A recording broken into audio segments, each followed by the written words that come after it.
ओम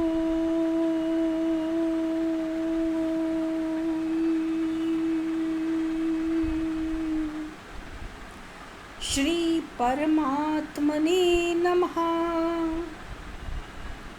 नमो नमः।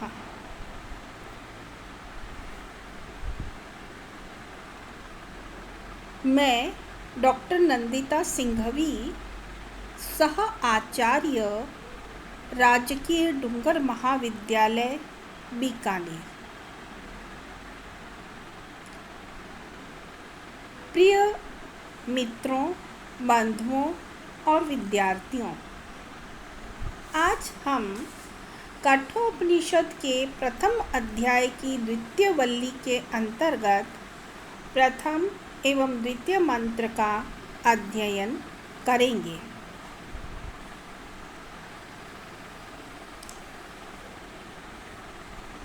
नचिकेता यम से कहता है कि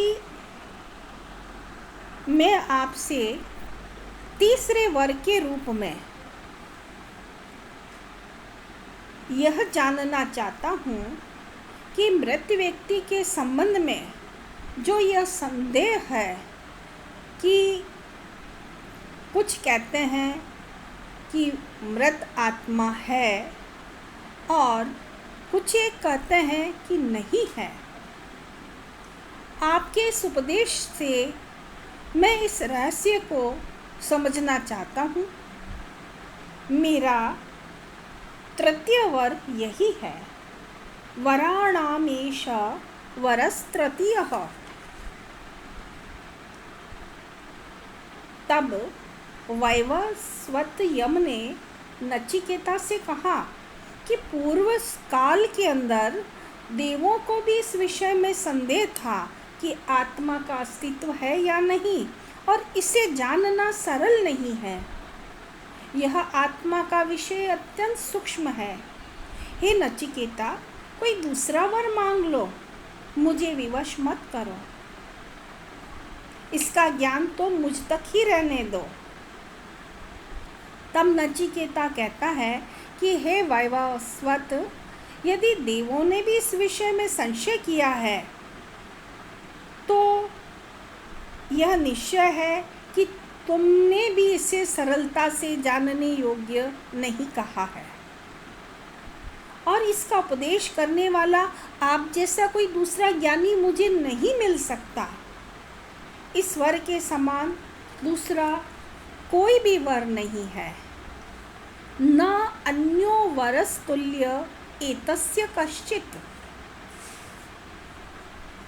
तब यम उसे प्रलोभन देता है कि वह आत्मा विषयक ज्ञान न प्राप्त करे, तो वह उससे यम नचिकेता से कहता है कि शतायु पुत्र पौत्रों को मांग लो, बहुत सारे पशु, हाथी, सोना, घोड़ा, बहुत बड़े भूभाग को मांग लो, और तुम जितने वर्ष तक जीना चाहते हो जी लो।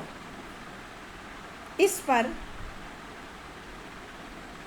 और आगे वे कहते हैं कि आत्मा विषयक वर के समान यदि कोई अन्य वर मानते हो तो उसे मांग लो, धन और आजीविका मांग लो।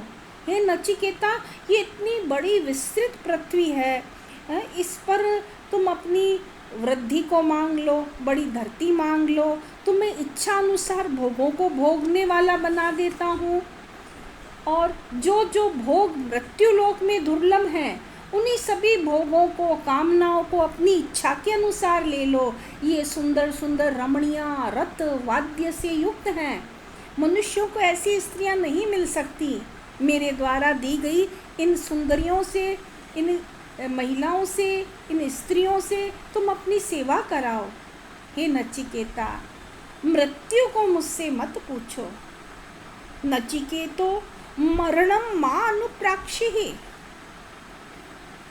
तब नचिकेता बोला, हे मृत्युदेव, मनुष्य के ये जो भौतिक सुख हैं जो आप बता रहे हैं वो तो केवल कल तक के लिए ही हैं, अर्थात क्षणभंगुर हैं, और सभी इंद्रियों की शक्ति को क्षीण करने वाले हैं, और ये सारा जीवन भी बहुत थोड़ा है। घोड़े, नृत्य, गीत सब आप ही रखो, मुझे नहीं चाहिए। और जहाँ तक धन की बात है कि मनुष्य धन से तो कभी तृप्त होता ही नहीं। यदि मैंने आपके दर्शन कर लिए हैं तो मैं धन भी प्राप्त कर लूँगा, और जब तक आप हम पर शासन करना चाहोगे हम तब तक ही जीवित रहेंगे। मेरा तो वर बस वही है कि आत्मा है या नहीं, वरस्तु में वरणीयः सा एव। और दूसरी बात यह है कि जिसने अपने विवेक से देवताओं को जान लिया है या उनके पास पहुंच गया है, वह दीर्घ जीवन की कामना कर इस पृथ्वी पर वृद्ध नहीं होना चाहेगा, क्योंकि वह जानता है पृथ्वीवासियों का वृद्ध होना एवं मरना एक अनिवार्य धर्म है। आत्म तत्व छिपा हुआ रहस्य है, उस पर ऐसा पर्दा पड़ा है जिसे कोई हटा नहीं पाया। अब तक मनुष्य ही नहीं, देवता भी जिसके विषय में संदेह व्यक्त करते रहे हैं, कृपा कर उस तत्व को समझाइए, दिखाइए। यही जानना मेरा अभिष्ट है, अन्य कोई वर मुझे नहीं चाहिए। नान्यम तस्मात् नचिकेता व्रणीते। इसके बाद में नचिकेता के इस आत्मानुराग को जानकर यम बहुत प्रसन्न हुआ, और यम ने नचिकेता से कहा कि अन्यत् श्रेयो अन्यदुत्तैव प्रेय ते उभे नानार्थे पुरुषं सीनीताः तयोः श्रेय आददानस्य साधु भवति हीयते अर्थाद्य उप्रेयो व्रणीते।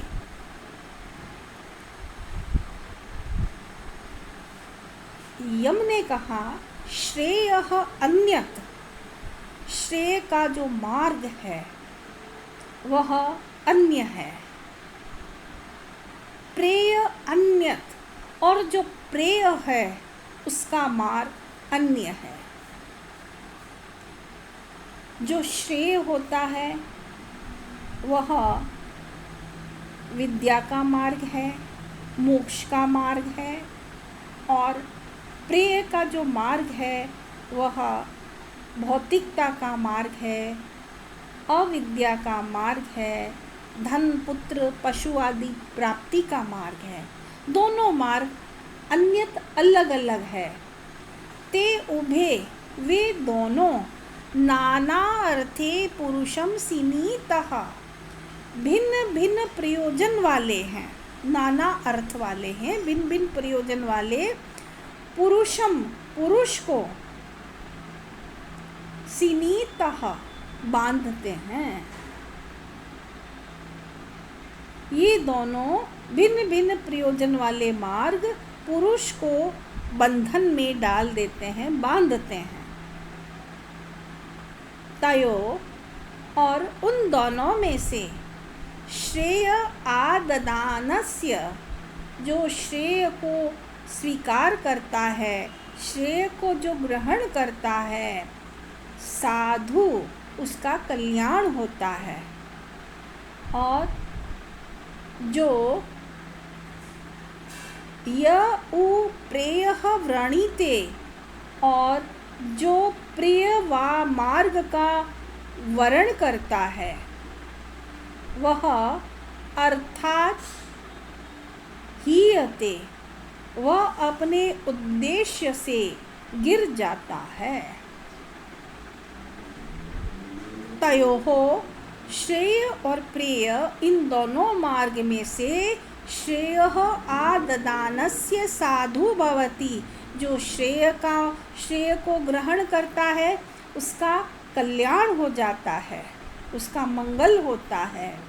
और जो प्रेयो व्रणीते, प्रिय मार्ग का वर्ण करता है, वह अर्थाद हीयते, वो अपने उद्देश्य से, अपने पुरुषार्थ से हीयते गिर जाता है। तो यहाँ पर कहने का यम का तात्पर्य है कि हे नचिकेता, तुमने श्रेय और प्रेय इन दोनों मार्गों में से श्रेय मार्ग का ग्रहण किया, और जो प्रेय मार्ग था जिसमें तुम्हें मैंने अनेक प्रलोभन दिए थे, बहुत सारी सुंदर स्त्रियों के, इस विशाल पृथ्वी के बहुत सारे भोगों के, वो तुमने स्वीकार नहीं किया, इसलिए श्रेय मार्ग को तुमने ग्रहण किया है। वो बड़ा ही श्रेयस्कर मार्ग है, मुक्ति का मार्ग है, इसलिए अब तुम्हारा कल्याण होगा, तुम्हारा मंगल होगा। यहाँ व्याकरण देखिए, श्रेयः, इसमें प्रशस्य शब्द है और ईयसुन प्रत्यय। प्रशस्य को प्रशस्यस्य श्रः, इस सूत्र से श्रः आदेश हो गया, और श्र प्लस ईयस तो श्रेयस बन गया। प्रेयः, प्रेयः में प्रिय शब्द प्लस ईयसुन प्रत्यय। यहाँ प्रिय को प्र आदेश होकर प्र प्लस ईयसुन में ईयस प्रेयस शब्द बन गया। सीनीतः, मंधनार्थक शीय धातु है, लट लकार प्रथम पुरुष द्विवचन। आददानस्य, आंग उपसर्ग है, दा धातु है, शानच प्रत्यय, षष्ठी विभक्ति, एक वचन। उत, उत का अर्थ है अपि, भी, अव्यय है यह। श्रेयश्च प्रेयश्च मनुष्यमेतः तौ संपरित्य विविनक्ति धीरः, श्रेयो हि धीरो अभिप्रेयसो व्रणीते, प्रेयो मंदो योगक्षेमाद् व्रणीते। श्रेयश्च प्रेयश्च मनुष्यम एतः, श्रेय और प्रेय ये दोनों मार्ग मनुष्य को एतः प्राप्त होते हैं। एतः में इन गतौ धातु से इन प्रत्यय लगा है, लकार प्रथम पुरुष द्विवचन। तो श्रेय और प्रेय ये दोनों मार्ग मनुष्य को प्राप्त होते हैं। तौ संपरित्य धीरः विविनक्ति, और तौ उन दोनों मार्गों के विषय में संपरित्य भली भांति विचार करके जो धीरः, जो धीर मनुष्य होता है, वह विविनक्ति, उनको उसमें पृथक करता है, उनमें अंतर करता है। धीरः धैर्यवान पुरुष, तौ उन श्रेय और प्रेय मार्ग के विषय में संपरित्य भली भांति चिंतन करके, विचार करके, विविनक्ति, उनमें अंतर करता है। श्रेयो हि धीरो अभिप्रेयसो व्रणीते, धीरः जो धीर पुरुष होता है, प्रेयसः प्रेय मार्ग की अपेक्षा, श्रेयो ही अभिव्रणीते श्रेय मार्ग का ही वर्ण करता है। मंदः और जो मूढ़ व्यक्ति होता है, योग क्षेमाद योग क्षेम का विचार करके प्रेयो व्रणीते प्रेय मार्ग का वर्ण करता है। कहने का भाव यह है कि मनुष्य के सामने श्रेय और प्रेय दोनों मार्ग हैं, दो सीढ़ियां मनुष्य के जीवन में हैं।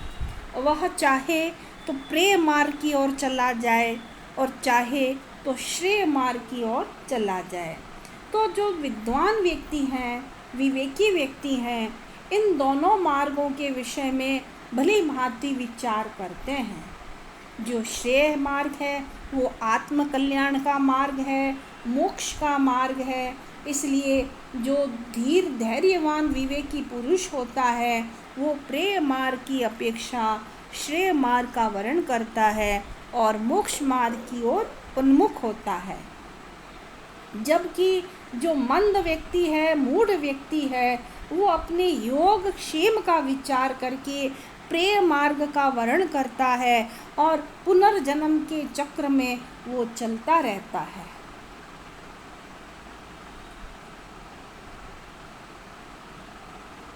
योग क्षेम में देखिए, योग किसे कहते हैं कि जो अनुपलब्ध का लाभोपाय है, जो प्राप्त नहीं है उसको प्राप्त करने का उपाय योग है। और जो क्षेम का अर्थ है कि जो हमें प्राप्त है उसकी रक्षा करना क्षेम है। तो अपने योग और क्षेम दोनों का विचार करके प्रेय मार्ग को मूढ़ व्यक्ति चुनता है। तो हे नचिकेता, तुमने इन दोनों मार्गों के बारे में भली भांति विचार करके श्रेय मार्ग का वर्ण किया है।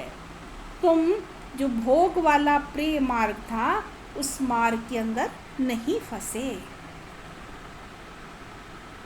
आइए व्याकरण देखें। एतः इण गतौ धातु है, लट लकार, प्रथम पुरुष द्विवचन। संपरीय, सम उपसर्ग, परि उपसर्ग, ई धातु और ल्यप प्रत्यय।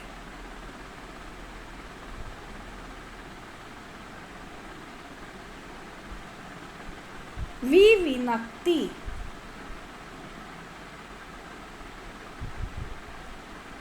वि उपसर्ग, विचिर धातु, लट लकार, प्रथम पुरुष एक वचन। योग क्षेमात्, इसमें द्वंद्व समास है। योगश्च क्षेमश्च तयोः समाहारः, पंचमी विभक्ति है इसलिए आगे लगाएंगे तस्मात्। आज के लिए इतना ही, धन्यवाद।